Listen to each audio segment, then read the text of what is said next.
Hello everyone, technical में सबका फिर से स्वागत है। गवर्नमेंट की ओर से एक नई योजना को लॉन्च कर दिया गया है। इस योजना के माध्यम से अब महिलाओं को मिलेगा महीने में 1,000 रुपया, साल के 12,000 रुपया। तो इस योजना को बेनिफिट्स कैसे लेना है, इसका कौन कौन अप्लाई कर सकता है, किनको मिलेगा, डॉक्यूमेंट्स क्या क्या लगेगा, इसका एज लिमिट क्या होगा, सारा चीज़ आपको इस वीडियो में कंप्लीट प्रोसेस बताने वाले हैं। चलिए दोस्तों, इस वीडियो को शुरू करते हैं। शुरू करने से पहले आपसे छोटा सा रिक्वेस्ट है दोस्तों, यदि हमारे चैनल में फर्स्ट हमारे चैनल को सब्सक्राइब कर दीजिएगा, वीडियो अच्छा वीडियो को लाइक कर दीजिएगा। तो चलिए वीडियो को शुरू करते हैं, चलते हैं मोबाइल स्क्रीन की ओर। फाइनली हमारा मोबाइल स्क्रीन आ चुका है। सबसे पहले हम लोग बात कर लेते हैं डॉक्यूमेंट्स का। जो भी आपका डॉक्यूमेंट्स लगेगा, सबसे पहले आपका आधार कार्ड लगेगा और आपका एक मोबाइल नंबर होना चाहिए। आपका मोबाइल नंबर आधार कार्ड से लिंक होना चाहिए और साथ ही आपका जो मोबाइल नंबर है वो आपका बैंक अकाउंट से लिंक होना चाहिए। और साथ ही यहाँ पे देख सकते हैं, जो भी महिला है जिसके नाम जो लाभार्थी है उस लाभार्थी के नाम में उसका बैंक अकाउंट होना चाहिए। और वो बैंक अकाउंट यदि नहीं है तो जाकर के सबसे पहले खुलवाना है अकाउंट, उसके बाद ही इसको अप्लाई करना है, ठीक है। इसके बाद जो भी आपका बैंक अकाउंट है उसमें आधार कार्ड लिंक होना चाहिए, क्योंकि जो भी आपका गवर्नमेंट की ओर से जितने भी पैसा जो ट्रांसफर किया जाता है उसका डीबीटी के माध्यम से ट्रांसफर किया जाता है, ठीक है। तो इसलिए बैंक अकाउंट में आधार कार्ड लिंक होना जरूरी है, ठीक है, तभी इसका बेनिफिट्स आप ले पाएंगे, ठीक है। तो दोस्तों हम लोग बात कर लेते हैं फॉर्म को कैसे भरना है, ठीक है। तो जो लाभार्थी है उसका यहाँ पे एक पासपोर्ट साइज फोटो होना चाहिए। उसके बाद यहाँ पे आवेदक का जो स्थान है वो फिल कर देना है। आप किसी दिन आवेदन कर रहे हैं उसका डेट लिख दीजिएगा, ठीक है। आप कौन कौन सा महिला अप्लाई कर सकता है, जो विवाहित महिला है, विधवा महिला है, प्राकृतिक महिला है, तलाकशुदा महिला, ये सब आवेदन कर सकती है। आवेदक के पास आधार कार्ड होना चाहिए, वो आधार कार्ड यहाँ पे फिल कर देना। जो आधार कार्ड में नाम है वही नाम यहाँ पे फिल करना है। उसका जो पति का नाम है यहाँ पे फिल कर दीजिएगा। उसके बाद आवेदक का जो पिता का नाम है वो भी दे दीजिएगा। आवेदक का जो जन्म तिथि है वो फिल कर दीजिएगा, ठीक है। जो आवेदक का जन्म तिथि फिल कीजिएगा तो उसके पास जन्म प्रमाण पत्र में जो आवेदक का जो जन्म तिथि है वो फिल कर दीजिएगा, जो कि आधार कार्ड में जो जन्म तिथि है वो फिल करना नहीं है, ठीक है।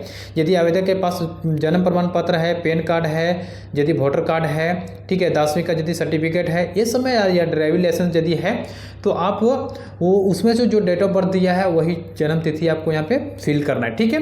इसके बाद आवेदक का जो जाति है वो लिख दीजिएगा। आप किस कैटेगरी में आते हैं, SC ST OBC, जिस वर्ग में आते हैं उसको यहाँ पे फिल कर देना है, ठीक है। क्या वो लाभार्थी जो है वो पिछड़ा जनजाति में आती है, यदि आती है तो हाँ लिख दीजिएगा, नहीं है तो नहीं में टिक कर देना है, ठीक है। इसके बाद यदि अब पिछड़ा जनजाति में आती है तो किस किस में आती है, कमार में आती है, बेगा में आती है, बिरहोर में आती है, पहाड़ी कोरवा आती है, ठीक है। उसके बाद भूइयाँ आता है, पांडु आता है। तो जिसमें आप आता है उसको क्या कर देना है, सेलेक्ट कर देना है, ठीक है। उसके बाद आवेदक का जो अस्थायी पता है उसको यहाँ पे पूरा लिख देना है। जो आधार कार्ड में आपका जो एड्रेस है पूरा यहाँ पे फिल कर दीजिएगा, ठीक है। उसके बाद किस जिला में आता है वो लिख दीजिएगा। अपना जो पंचायत है वो लिख दीजिएगा, ब्लॉक जो है वो लिख दीजिएगा, ठीक है। आपका ग्राम लिख दीजिएगा। आपका आंगनवाड़ी का जो आपका घर के आंगनवाड़ी जो है उस आंगनवाड़ी का नाम लिख दीजिएगा। आंगनवाड़ी का जो कोड है उसको लिख दीजिएगा यहाँ पे। यदि उसका पता नहीं है तो जो सहायिका है आंगनवाड़ी का उससे पूछ करके आप वहाँ पे लिख दीजिएगा, ठीक है। उसके बाद यहाँ पे जो आधार कार्ड आप दे रहे हैं जो लाभार्थी, उसका आधार कार्ड का संख्या लिख दीजिएगा। आधार कार्ड का जो हस्बैंड का दे रहा है उस हस्बैंड का उसका आधार कार्ड का यहाँ पे नंबर दे देना है और उसका जेरोक्स भी करके देना है, लाभार्थी का भी जेरोक्स करके देना है, ठीक है। इसके बाद यहाँ पे बताया जा रहा है यदि विधवा या प्राकृतिकता या तलाकशुदा यदि हैं तो पति का आधार कार्ड देना जरूरी नहीं है, उसको छोड़ सकते हैं, ठीक है। इसके बाद यहाँ पे आपका एक मोबाइल नंबर फिल करना है, ठीक है। उसके बाद यहाँ पे यदि दूसरा नंबर देना चाहते हैं इमरजेंसी के लिए तो वो भी यहाँ पे फिल कर सकते हैं, ठीक है। अब ये 13वीं नंबर में आपको देखने को मिल जाएगा जो फॉर्म आपको कैसे भरना है, ठीक है। इस तरह से देख सकते हैं। तो सबसे पहले यहाँ पे जो आवेदिका का जो पैन कार्ड संख्या वो लिख दीजिएगा, ठीक है। आपका जो राशन कार्ड है राशन कार्ड का नंबर यहाँ पे लिख दीजिएगा। उसका जो राशन कार्ड में मुखिया का नाम क्या है वो लिख दीजिएगा। आवेदिका का जो पति का पैन कार्ड नंबर है वो लिख दीजिएगा, ठीक है। 16 नंबर में पूछा जा रहा है कि आवेदिका का राज्य सरकार या केंद्र सरकार के अंतर्गत में कोई कर्मचारी है, कोई जॉब करती है, तो हाँ मैं कर सकता है, यदि नहीं है तो नहीं में टिक कर देना है, ठीक है। कि क्या आवेदिका जो है वो पेंशन लेती है, यदि लेती हाँ है तो यहाँ पे कितना पेंशन ले रही है, ठीक है, और कौन सा योजना उसको पेंशन दिया जा रहा है वो लिख दीजिएगा, ठीक है।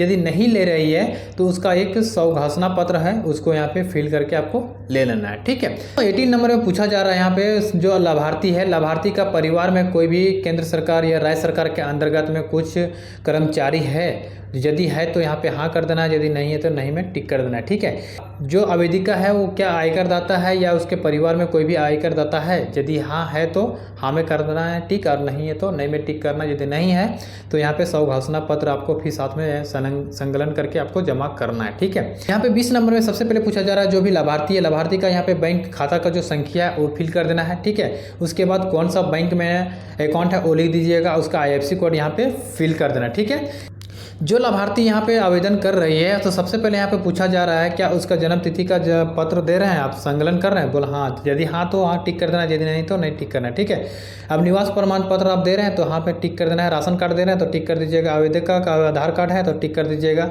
अब विधवा यदि है तो विधवा का यदि कुछ डॉक्यूमेंट्स दे रहे हैं, यदि आपका पति मृत्यु हो गया है तो उसका मृत्यु प्रमाण पत्र दे रहे हैं तो टिक कर दीजिएगा, नहीं है तो छोड़ दीजिएगा। ठीक है, अब यहाँ पे पूछा जा रहा है आवेदिका के पति का पैन कार्ड यदि दे रहे हैं तो टिक कर दीजिएगा, आवेदिका का पति का आधार कार्ड यदि दे रहे हैं तो टिक कर दीजिएगा, नहीं है तो क्रॉस कर दी। महिला है तो वो अपना तलाकशुदा का प्रमाण पत्र दे रहा है तो टिक कर दीजिएगा, नहीं तो छोड़ दीजिएगा। ठीक है, इसके बाद यहाँ पे जो भी आप बैंक पासबुक जो दे रहे हैं उसका छाया प्रति आपको जरूरी है, उसका जेरोक्स करा करके देना ठीक जरूरी है। ठीक है, इसके बाद यहाँ पे लिख दीजिएगा पता में आपका जो एड्रेस वो लिख दीजिएगा, डेट लिख दीजिएगा, उसके बाद जो भी लाभार्थी है उस लाभार्थी का यहाँ पे साइन करा दीजिएगा।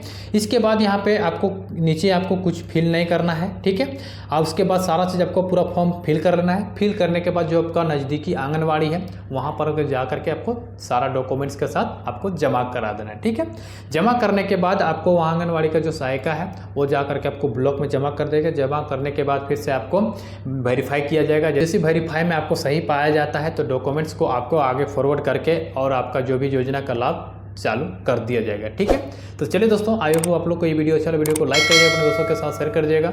फिर मिलेंगे दोस्तों इसी तरह से एक और नई वीडियो के साथ, तब तक के लिए जय हिंद, वंदे मातरम।